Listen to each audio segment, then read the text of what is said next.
turma! Vamos iniciar hoje mais um podcast Pronto Falei. Eu, Samanta Pires. E eu, Julivane Celino, da turma de Medicina da Faculdade Atenas. E hoje vamos falar de um assunto íntimo e ainda com muito tabu na sociedade: disfunção erétil psicogênica. Estamos aqui com dois representantes que entendem e lidam com o assunto. Dr. Eduardo Cerqueira, urologista com especialização pelo Hospital do Servidor Público de São Paulo, certificado em cirurgia robótica. E contamos também com a participação de Maria Júlia Uchoa, psicóloga, mestre em psicologia social e especialista em psicologia hospitalar. Sejam bem-vindos, é um prazer contar com vocês hoje aqui.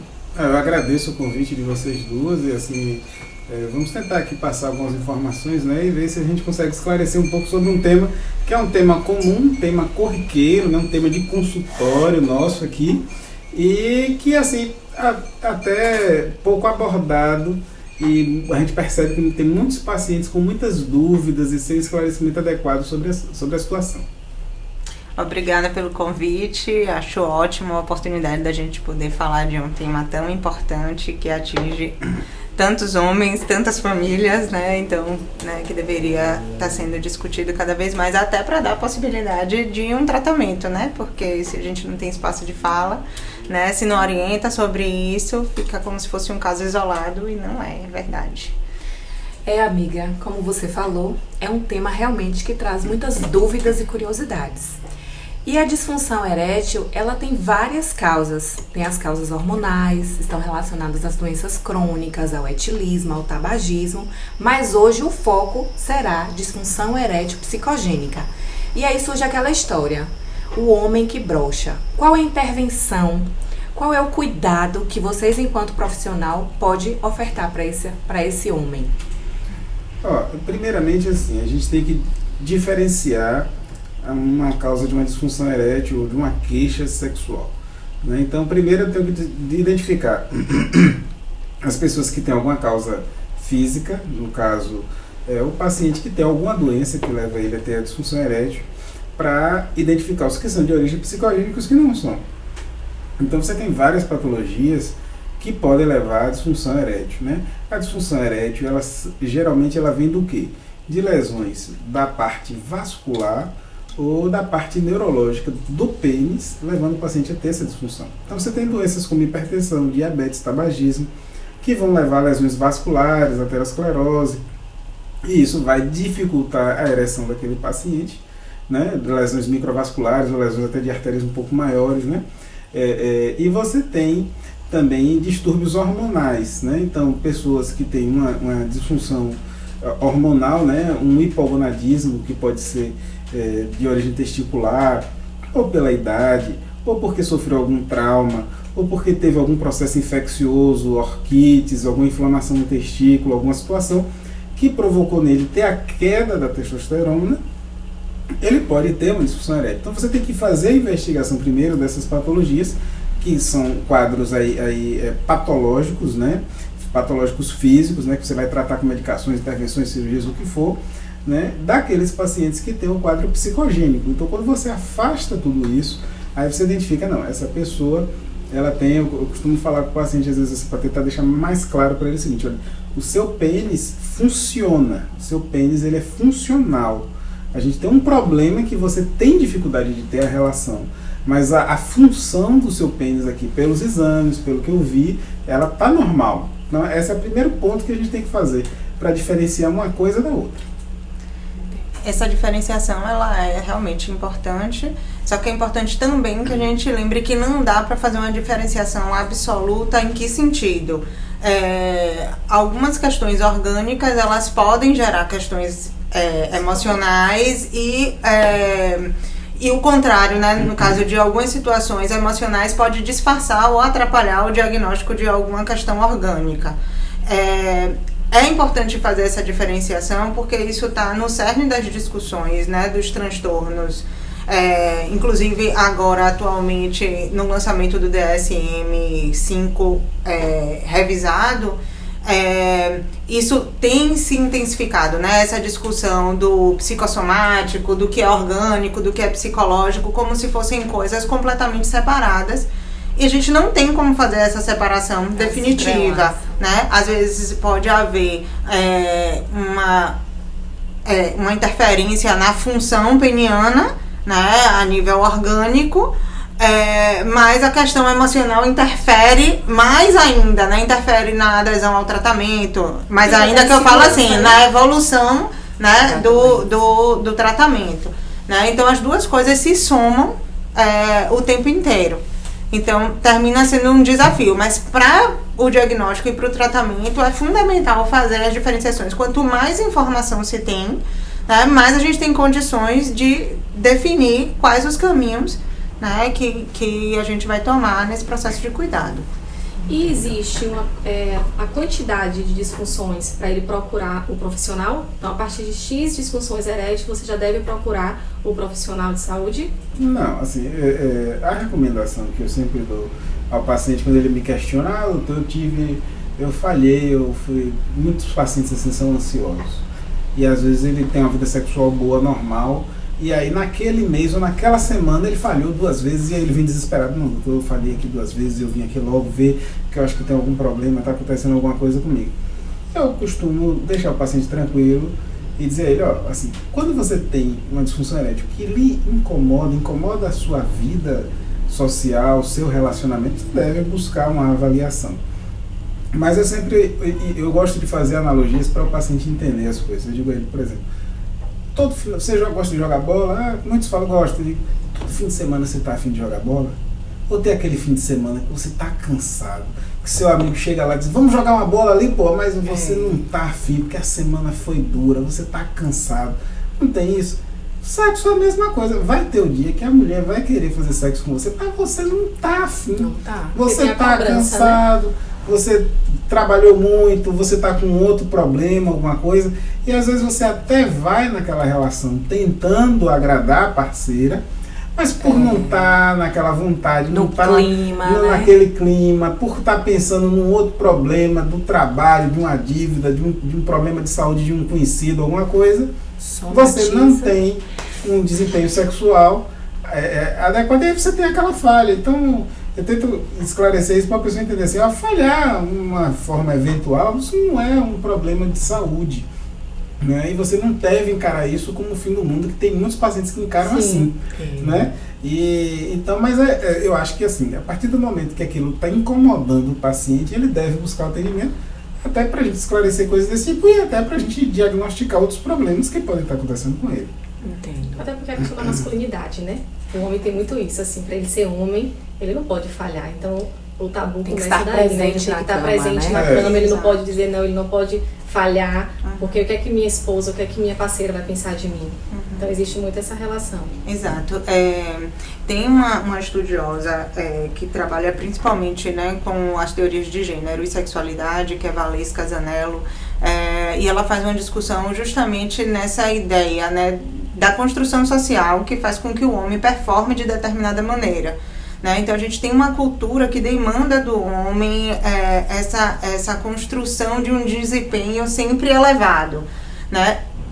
E isso afeta a sexualidade de uma forma direta, né? Porque tem essa noção, né, de alto desempenho tanto na sexualidade, na vivência da sexualidade, com essas coisas que você falou, Samantha, né, de querer agradar, né, e Eduardo também falou, de querer agradar, de não dizer não para parceira, né, então, assim, muitas vezes você entra numa relação sexual completamente voltada para oferecer o prazer, porque essa é a minha função, né, e não necessariamente de viver a relação sexual, mas para além disso, né, existe também essa noção de alto desempenho pensado em outras dimensões de vida, então no trabalho. Então, se eu não sou o profissional, se eu não tenho um reconhecimento, muitas vezes isso afeta também a relação sexual, né, e a ereção. Se eu não me vejo como o provedor da família, então eu acho que esse deveria ser meu papel, né, isso também afeta. Então é esse lugar social, né, que o homem ocupa e que foi estabelecido culturalmente, que tem que ser um lugar, né, de destaque.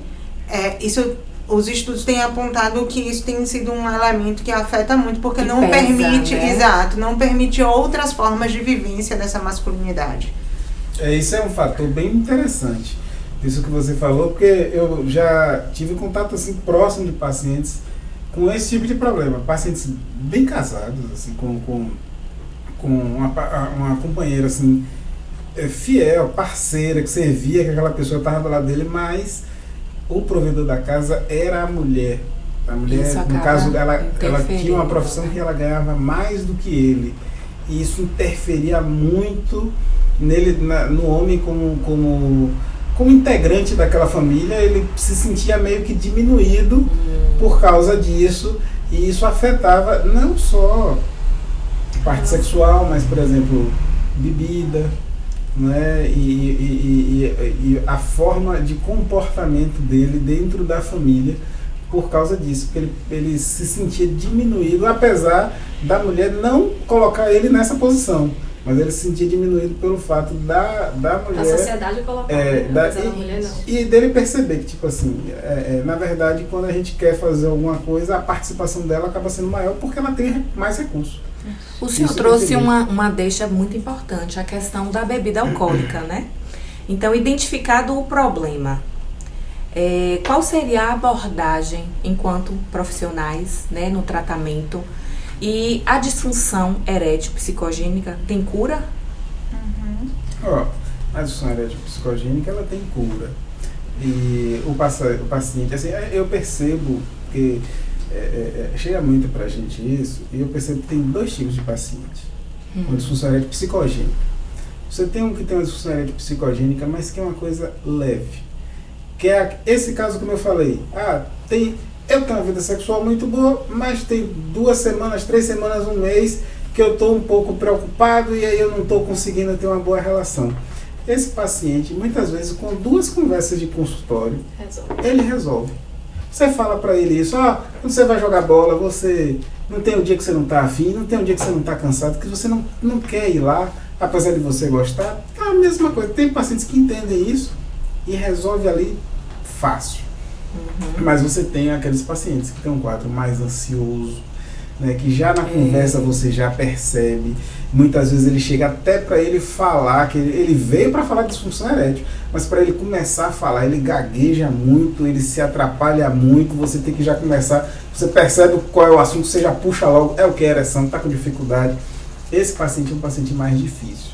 E esse é um paciente que o trabalho do psicólogo é muito bom. A parceria Só que eu percebo também no consultório o seguinte, que geralmente eu tenho que conversar com ele primeiro, dar um tempo para depois mandar para o psicólogo. Muitos não gostam quando a gente manda para o psicólogo.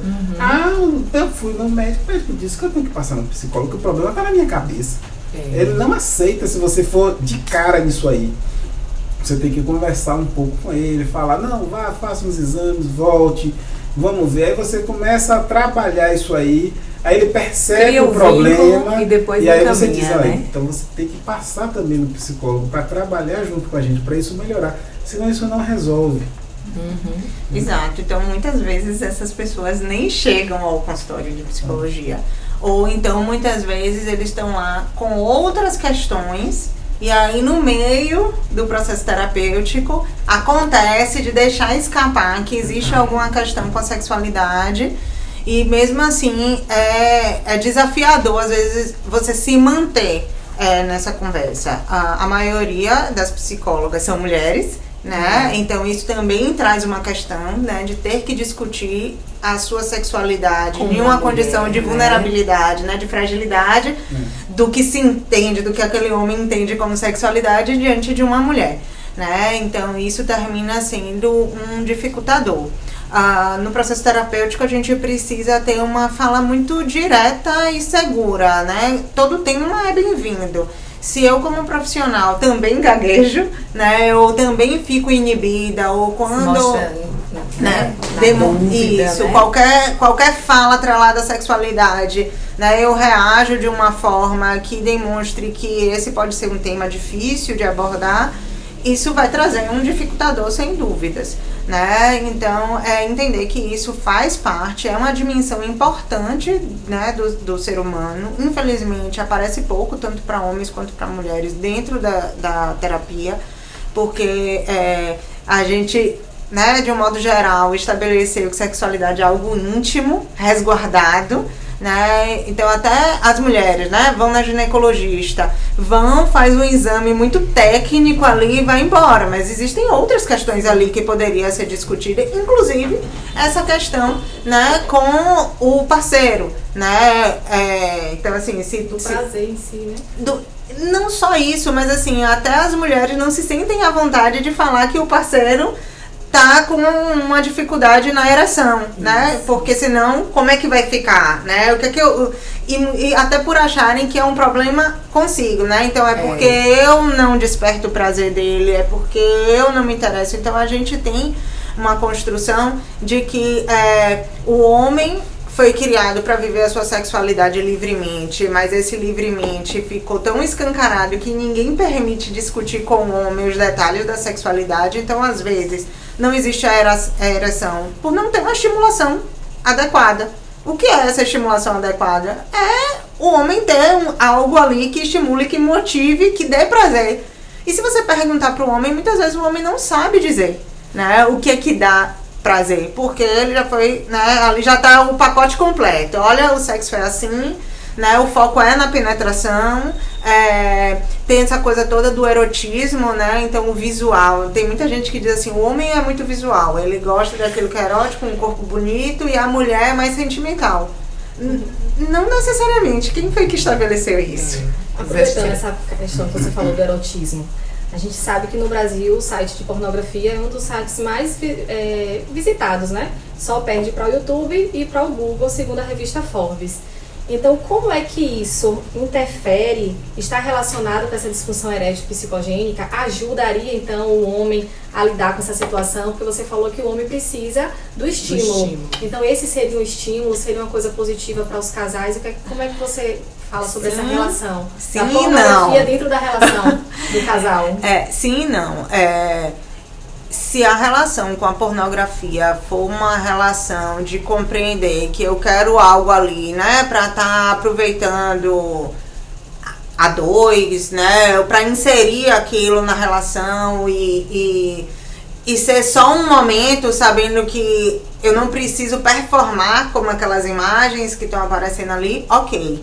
O problema é que a pornografia, filmes, novelas, né, tudo que traz esse mundo da sexualidade traz de uma forma muito perfeita, performática, né? Então, a mulher perfeita. Isso, é uma ereção que dura muito tempo, são posições mirabolantes, que não é a realidade. Né?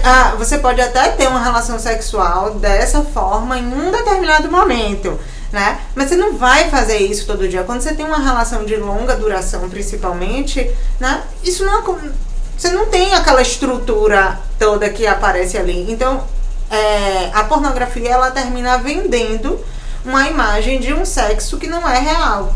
E isso vai aumentando muito a expectativa das pessoas que assistem, né? Principalmente dos homens que ficam em um lugar de destaque, né? Já que esses filmes são feitos em sua maioria para o público masculino, né? Então traz também uma convocação de fazer algo que é muito grandioso, e muitas vezes os homens começam a se interessar por um padrão, uma imagem que às vezes nem é do seu dia a dia, né? Mas que está sendo colocado ali como uma possibilidade. Está sendo vendido ali como algo prazeroso. Júlia, você falou em relação a essa ereção duradoura, né? Que muitos filmes e na televisão mostra. Aí eu pergunto ao doutor Eduardo, o que é que o senhor acha? Porque assim, muitos homens, eles acabam não procurando ajuda médica quando tem nesse primeiro momento essa disfunção erétil psicogênica. E aí passou ali pelo médico, viu que não tem nenhuma alteração orgânica, física, que é questão psicológica, ele resolve fazer por conta própria o uso de medicações para ter essa ereção. Como é que seria essa questão desse uso dessas medicações para manter essa ereção? Qual é o seu ponto de vista em relação a isso e se é um dos tratamentos utilizados? Eu vejo da seguinte forma. Primeiro, falando da questão da pornografia que vocês estavam comentando aqui, eu vejo assim, a pornografia, ela serve inicialmente para, principalmente o jovem, conhecer mais o seu corpo, que acaba assistindo, se masturbando, sentindo o que dá prazer, o que não dá. Isso aí tem uma utilidade ali, né? Para quando ele começar a ter uma atividade sexual, ele saber mais como é que vai funcionar e tal. né? Agora, a gente tem alguns pacientes que acabam que ficam viciados em pornografia, e tem alguns pacientes que só conseguem ter prazer com pornografia, que ele fica na pornografia como não tem nenhuma cobrança, é só ele com ele mesmo. Ele assiste o filme, ele tem ereção, ele se masturba, tem um orgasmo, que é satisfatório e pronto.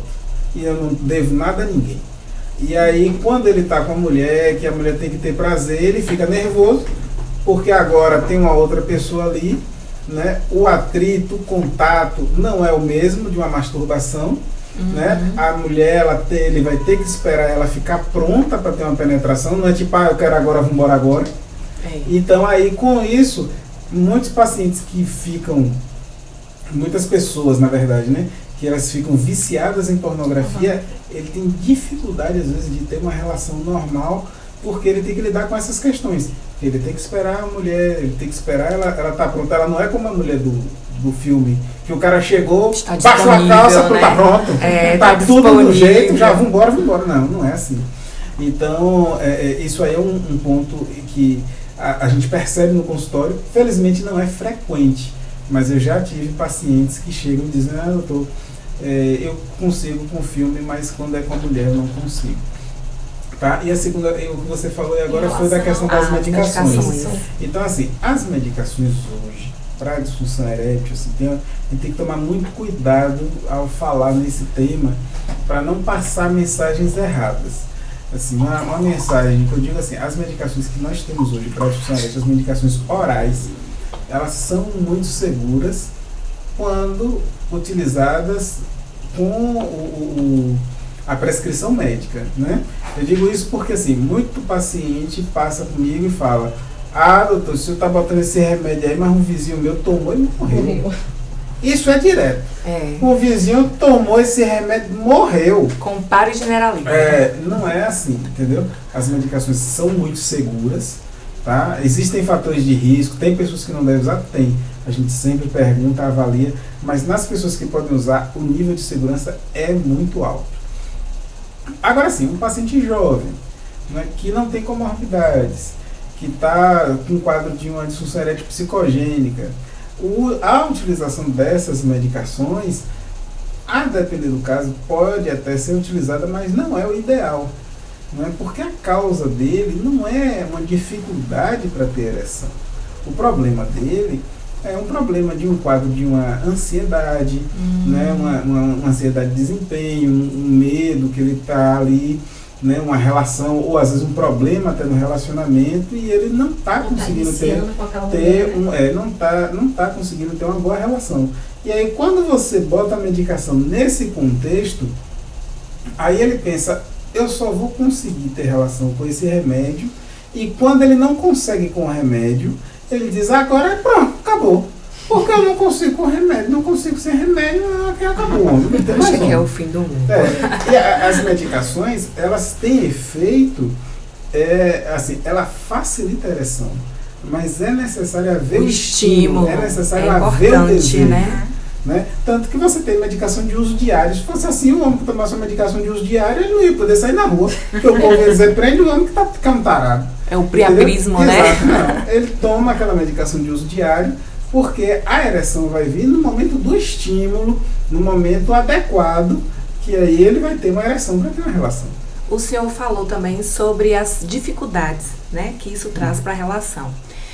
Estudando, né, lendo, a gente viu que tem alguns homens com esse problema de disfunção erétil psicogênica que ele vai direto para a penetração, com aquele medo, aquele receio de não conseguir se manter erétil para trabalhar as preliminares.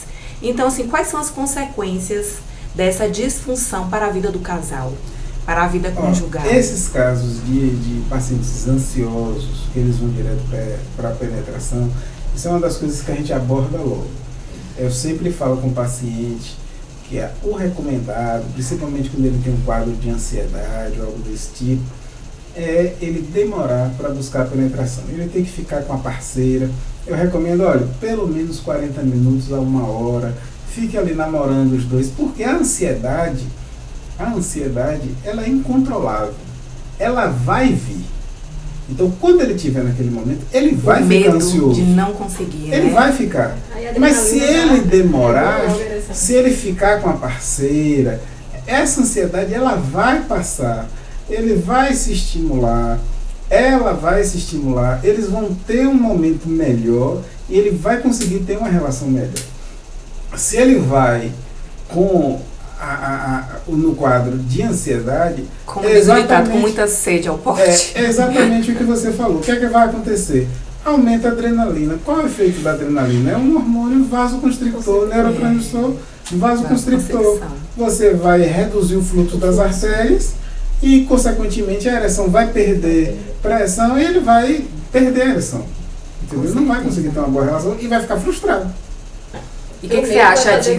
Toda Exato. essa frustração, essa adrenalina que Exatamente. vai, de fato, levar ele a ter essa disfunção erétil. Né? E você, Júlia, o que você... Qual a sua contribuição psicológica diante disso? A gente já vê, pela fala de Eduardo, que assim, existe uma necessidade básica no trabalho com uma pessoa que chega com essa questão, que é o trabalho mesmo das crenças, das ideias que a pessoa tem de si.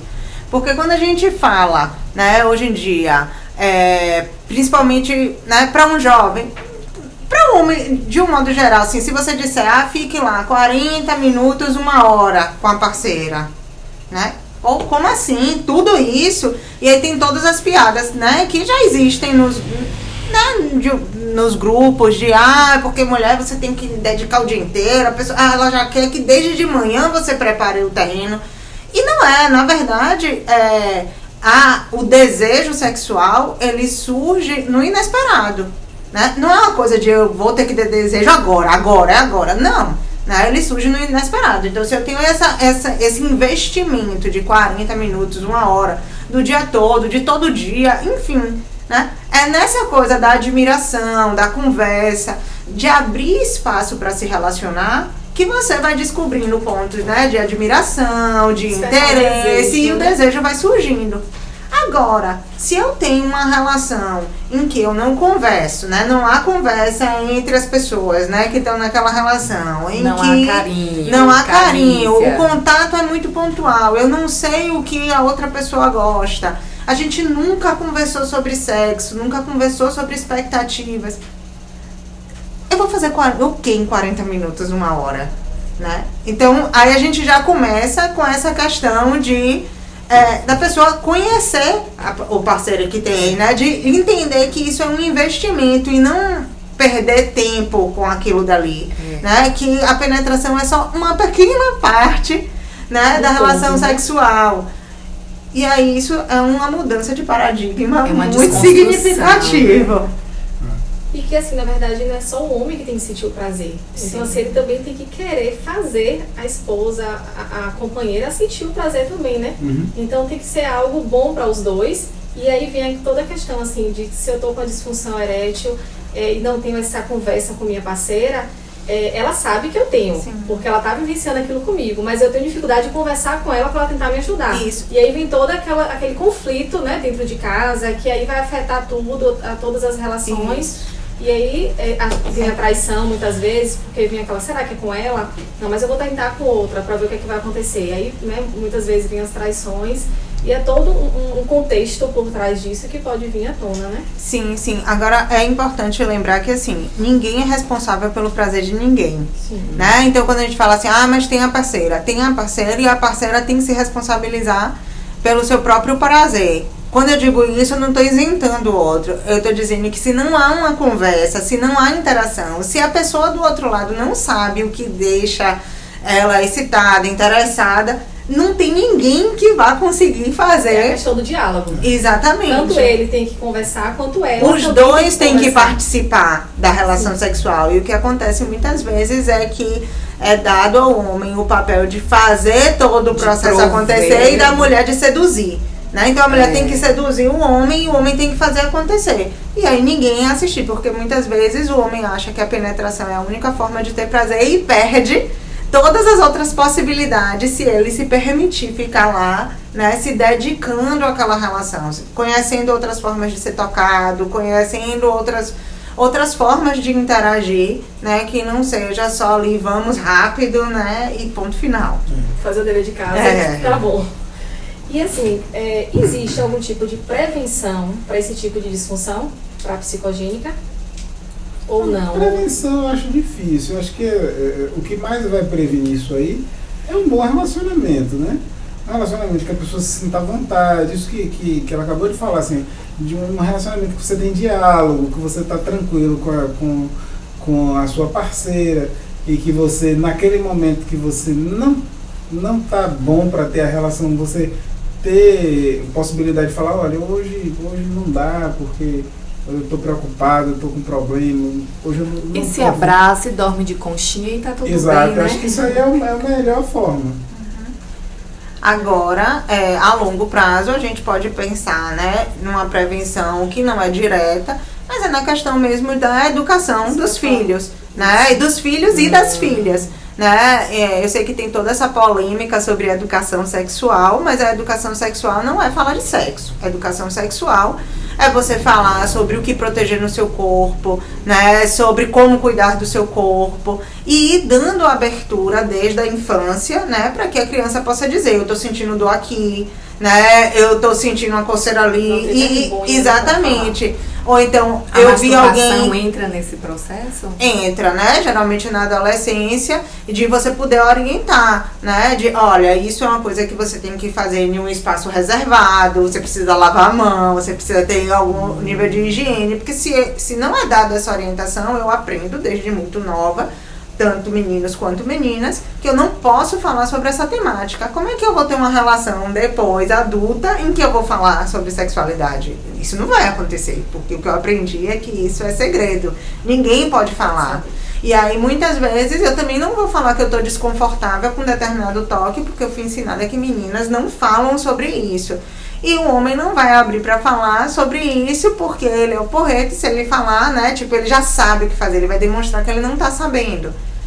Então, a gente tem, desde a educação com crianças pequenas, a gente já pode orientar quais são as partes íntimas, né, como é a genitália, como é que ela funciona, se eu sei isso, que agora precisa explicar no consultório para um adulto, de que tem, né, que precisa que o sangue passe, que se você tomar determinada medicação, você vai... O vizinho que morreu é por um outro problema de saúde. Se a gente já soubesse como funciona esse sistema todo desde criança, isso teria menos problema, né, a nível de futuro. E assim, isso é muito importante, você falou a questão da educação. Porque a gente tem a disfunção erétil psicogênica que acontece muito em adolescentes, quando eles vão ter as primeiras relações, pelo medo. Ele acha que ele tem que ser, né, autossuficiente, que ele não pode falhar, o medo de como encostar na parceira. Então, assim, tem pacientes, muitos pacientes jovens que têm essa disfunção erétil por conta dessa cobrança, né? Uhum. Excessiva. Essa autocobrança, né? Excessiva. Então, assim, essa questão que você falou de você ter esse contato, de você ter essa conversa, vai deixar ele mais à vontade para no futuro, de fato, ele poder conversar sobre o tema com a mãe, com o médico, procurar um auxílio e até a própria parceira. Exato.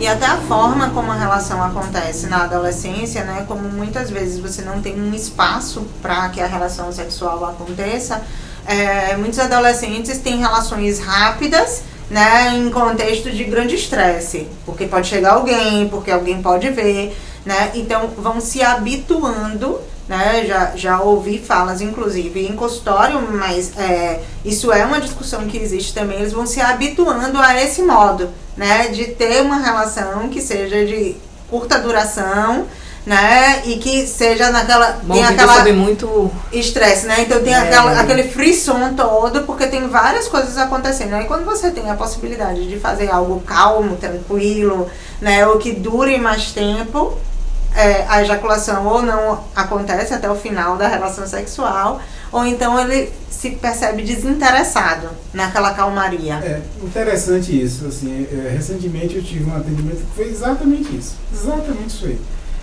O pacientinho me procurou, paciente de 30 e poucos anos, casado. Ele disse que teve um único relacionamento da vida dele, que é com a mulher dele.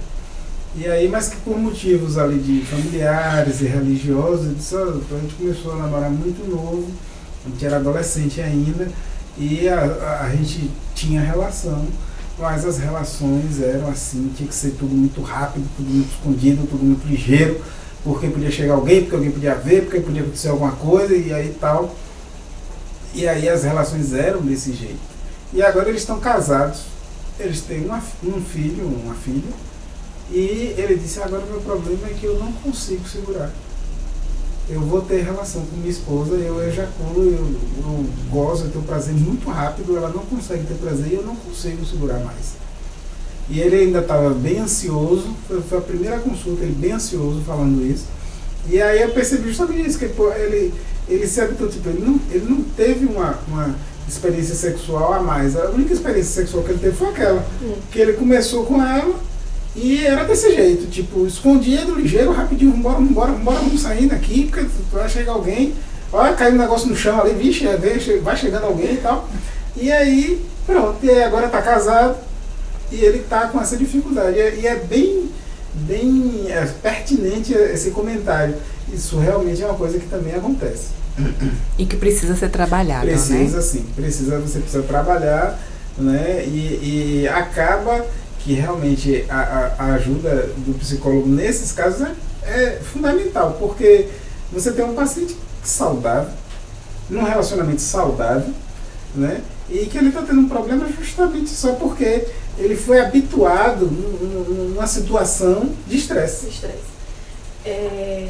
Júlia falou em relação a que é difícil chegar no consultório pacientes que falem de uma forma aberta sobre esse assunto. E o senhor trouxe que alguns pacientes, quando você direciona, que faz todos os exames e vê que não tem nenhum problema físico, encaminha para a psicóloga e eles muitas vezes não aceitam, né, esse encaminhamento. Como isso é trabalhado dentro do consultório? Como eu vou conduzir esse tipo de paciente? Geralmente, assim, eu tenho que ir com bastante calma nisso aí. Porque se encaminhar de cara, a maioria recusa. Inclusive, quando você trabalha um pouco, tem alguns que mesmo depois que você mostra, olha, o seu caso aqui, você está vendo, está tudo bem e tal, a gente não está conseguindo resolver de uma forma adequada, vamos fazer, e vou encaminhar você para fazer um tratamento com um psicólogo, uma psicoterapia, que vai lhe ajudar. Mesmo assim, ainda tem pacientes que recusam, mas a gente trabalha mostrando a ele a realidade, ele perceber na clareza de que o problema dele é um problema psicogênico, mostrar que isso é uma coisa normal, que isso é um mal que existe em várias pessoas, que ele não é único, entendeu? E que ele não vai ser discriminado no tratamento por isso, que existe um tratamento direcionado para aquilo e que a gente tem que fazer o tratamento adequado para ele ter uma boa resposta. Sim. Acho que o principal é trabalhar isso daí, porque o paciente, ele às vezes ele cria muita ilusão sobre o que é e que isso aqui não vai resolver, e o ser humano ele quer muito uma pílula mágica, né? Ele quer que você dê um comprimidozinho que ele tome uma única vez e que resolva todos os problemas definitivamente.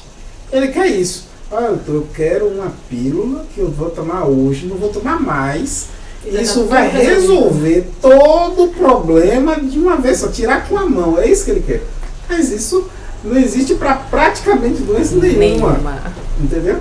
Então o trabalho da gente é mostrar isso, e que tem solução, tem, mas a solução não é essa mágica como ele gostaria. E que depende mais dele do que do próprio médico, né? Ou da psicóloga. Exato. E teve alguma mensagem que você gostaria de deixar para os nossos ouvintes, nossos telespectadores? Vocês cuidem das crianças de vocês, né? Falem sobre essa questão, estudem. Hoje em dia tem muito material interessante na internet que pode facilitar, né? E muitos livros infantis, inclusive, que tem uma linguagem acessível. É preciso que a gente diferencie erotismo de sexualidade. Sexualidade é uma dimensão importante, né? Então, isso vai evitar muitos problemas, né, na idade adulta. Então, é fundamental que esse cuidado aconteça desde muito novo. Busquem profissionais que tenham alguma formação direcionada, né, que tenham acesso à área de saúde, né, assim, que tenham uma formação que trabalhe não só em consultório clínico, mas que tenham acesso a outros profissionais de saúde, psicólogas que tenham uma formação específica, porque tem a especialização, né, em psicologia da sexualidade ou sexologia, né, ou até que trabalhe com questões de transtorno, porque a especialidade, a gente não tem para onde correr, ninguém sabe de tudo, né? Então é importante também ter um direcionamento para que tenha um resultado, né, mais rápido, porque quando a gente é muito generalista, às vezes o tratamento demora demais, só que o sofrimento da pessoa persiste por muito tempo. Isso. Eu acho que é isso. Assim, as pessoas têm que encarar que isso é um problema que ele existe, né? É um problema que é comum, às vezes as pessoas não encaram dessa forma, mas é um problema comum. Mas que tem tratamento, né? E a outra mensagem que eu tenho para dar é: aperte o sininho, deixe seu comentário, deixa o like, pronto, falei. Pronto, gente. A gente gostaria de agradecer muito a participação de vocês nessa tarde maravilhosa, né? A construção hoje, o nosso enriquecimento hoje foi ótimo. Parabéns, obrigada. Eu agradeço a vocês também o convite. Muito obrigada e sucesso aí para vocês.